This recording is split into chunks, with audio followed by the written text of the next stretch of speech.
everyone, and welcome back to my channel. If you're new here, hi, I'm Liz, aka My Pastel Past, and I do a lot of Animal Crossing content here on YouTube, and I'm a variety streamer on Twitch. And I'm so excited to be bringing you all today's video. Today we're doing part 2 of our neighborhood build. If you haven't seen part 1, I'll be sure to put it down in the description below.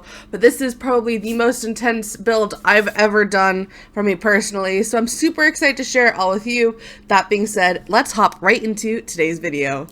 So for this speed build, or neighborhood build, I guess, I am going super out of my comfort zone. The part 1 of my neighborhood was kind of fenced in little cozy areas for my villagers. Now I'm starting to do more structured builds, kind of like what I did for the entrance of my island. If you haven't seen that, I'll link that video in the description below, as well as part 1 to my neighborhood build. But I'm trying to make my island a lot more structured because I'm using all of these cool pathways and it's pink core, and I'm trying to challenge myself a little bit with this island. So right now I'm just kind of getting my path done. That was the main focus of this build, was the pathing and the structure to place the houses, because until those things are done, I can't really do much else. I had to get the path and the terraforming done. And when I mean terraforming, I don't mean my normal pretty waterfalls. Again, I'm trying to avoid waterfalls and sunken waterfalls and gardens as much as I can for this build. I mean, I'm using terraforming to kind of make different dimensions and different heights to create buildings for these villager homes, and that alone was the most frustrating and annoying thing I've ever done, because I have a love-hate relationship with terraforming. I cannot be the only one out there that both loves and hates terraforming. I mean, it's great, it looks amazing, but my goodness, the amount of times I misplace cliff sides or accidentally knock down cliffs that I've just placed anything, like, oh my gosh, rivers, placing them in the wrong places. Oh my gosh, the list goes on and on. It never seems to end. But terraforming and path placements are the most frustrating thing for me, so I had to get that out of the way first. Luckily though, with this video, I didn't have any villagers come and sit or get in my way. I don't know what happened. I got blessed by the Animal Crossing gods, and they went, you know what, you have enough to do with this build on your own. We're not going to add any villager annoyances along with it. Are you serious? My neighbor just started cutting their grass as soon as I started filming this voiceover, so I'm so sorry if you can hear that in the background. This is just my luck. But I'm going to leave you all to watch me do this pathing, and I will be right back with you very soon.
Alrighty, now that we finally have those paths done, I'm going to start on kind of like a little bit of the terraforming / decorating.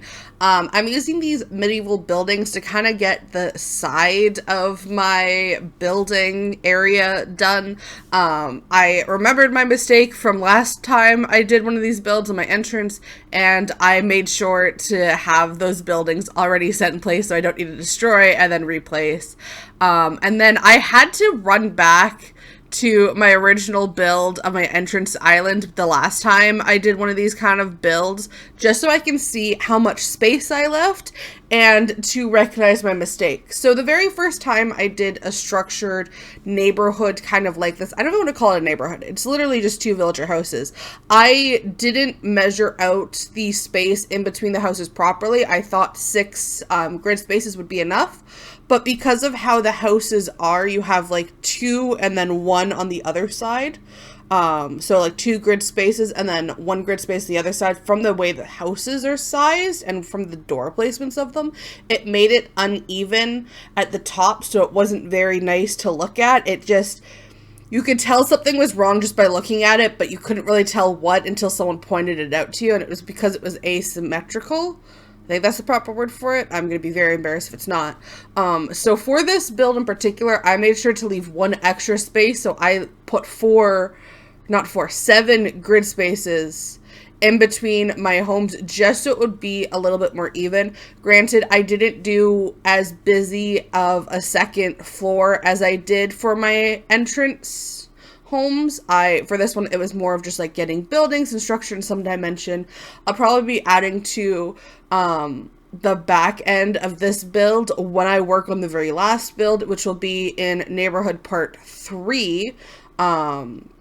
That'll be so exciting because I realized I made room for 4 homes here, but I couldn't add the 5th home just because the area to my right, I'll be creating a courtyard and a castle. Keep an eye out for that video. It'll be coming out in the future. So instead, I now have to find a place for this 5th home to go, which will be the very last villager home on my island. I'll probably end up putting it somewhere behind these 4 homes. I just haven't quite figured out where that's going to be yet. So I'll probably have to fix up some mistakes I do in this build. While I was editing, I realized I never actually put my paths up on the second so you can clearly see the grass. So I'm gonna have to go back and fix that after I'm done editing this video, so it'll look nice later on. But for right now, it's very noticeable to me and it bugs me. But you know what? I don't have the time to fix it right now, so I'm just gonna leave it in for this video. But gotta terraform all this area in, and my goodness, this is the most annoying part. Trying to figure out the fastest way to terraform this area, just, ugh, it's annoying. It's so annoying. Love terraforming, but my goodness, there's gotta be an easier way to do this. Eventually, I find out that instead of just going back and forth around the areas, if I just do it in rows, which is what I've started to do it here, for some reason, going up and down seems faster to me than going back and forth. So I do 2 rows of going up and down, so I have 3 spaces, and then I can just rotate my little person to get all the cliff sides around. I think that was personally the fastest way to terraform for me, but I have no idea. You guys can let me know what you think down in the comments, and I will put on some music while we finish terraforming this build.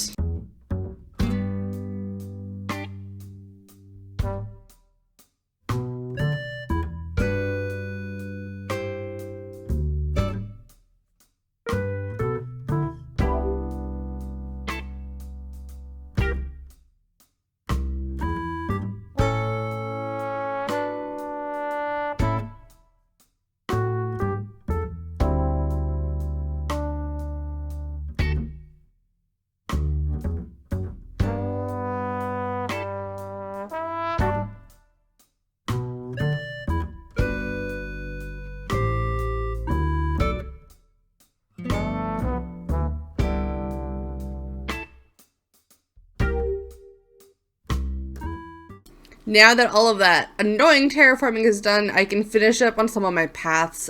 This little pink marble path is going to kind of lead up to each of the houses underneath the archways, so I'm going to place in these little areas. So I'm just kind of placing that there. I realized that I didn't actually finish placing the paths once the house were done, but you know what? It's okay. It still looks good in the end. And then I just had to kind of adjust how far out the path goes because I have an incline going up to the second story. Or I guess, no, this would be a third story now because I'm currently working on the second story of my island. Does anyone else call them stories or do they call them cliffs? I interchange between them constantly and I don't know what I should actually be calling them. But anyway, I have an incline going up, so I had to extend the path farther out, also to include the fourth house that I added in there impulsively. I was only going to add 3, and I thought, you know what, I could put a 4th in. Let's put a 4th in anyway. And then because I had this awkward gap, I was like, okay, well, I guess I should probably add in some more pathing and create another area for trees. Each one of those little slots that have the really dark dirt in it is going to have some trees, some flowers, and of course the seashell music box player speaker things where I'm just going to blast bubblegum so bubblegum can just be all over my island all the time. I didn't actually decorate those areas yet because I have to place fencing in some areas. And if I place trees and then I have 2 rows of fencing, I won't be able to get the fencing done properly, so I'm leaving that area for now. And finally, after all this time of just prepping for the decorating, we can finally start decorating. Finally start placing down simple panels, although as you can see from my inventory, I don't have enough, so that I end up having to cut the video, run back for like 2 hours. I'm not even kidding. It took me like 2.5, maybe 3 hours of going back and forth time traveling, getting more panels, and then customizing them before I got everything done for this video. This was the longest video it ever took me to film and prep for, so oh my goodness, the headache, but it still turned out well, and you know what, that is a-okay. I have the simple panels done, and I really like these pink panels. I think they're adorable, and now I'm just kind of grabbing some extra materials, so I'm using those decorative pillars, and I'm gonna mix them in with some plaza benches and the wedding flowers, I think they're called, I'm not exactly sure, but here we're putting down the cute flower bench. Wedding flower stand, that's what they're called.